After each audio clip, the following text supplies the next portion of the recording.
பாத்தீங்கன்னா நம்ம ஒசூர் கமிட்டியுடைய பாலோத்சவத்திற்காக பர்த்டே செலிப்ரேஷனுக்காக வந்திருக்கோம். இங்க வேற லெவலில் ஃபன் பண்ணி அசத்திடலாம், வாங்க பார்க்கலாம்.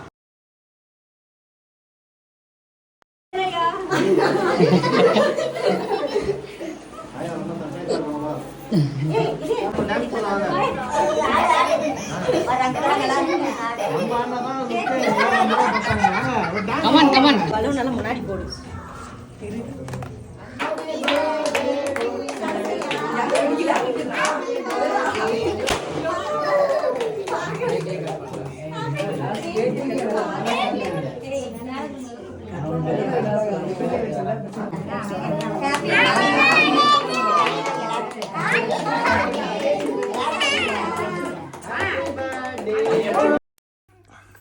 ஓகே ஃப்ரெண்ட்ஸ், இந்த மாதிரி எந்த பர்த்டே ஃபங்க்ஷனாக இருந்தாலும் நம்ம ஒசூர் பொம்மை டீமை இன்வைட் பண்ணுங்கள். அங்கே வந்து ஃபன் பண்ணி வேறு லெவலில் வச்சுக்கலாம். ஓகே ஃப்ரெண்ட்ஸ், பாய்.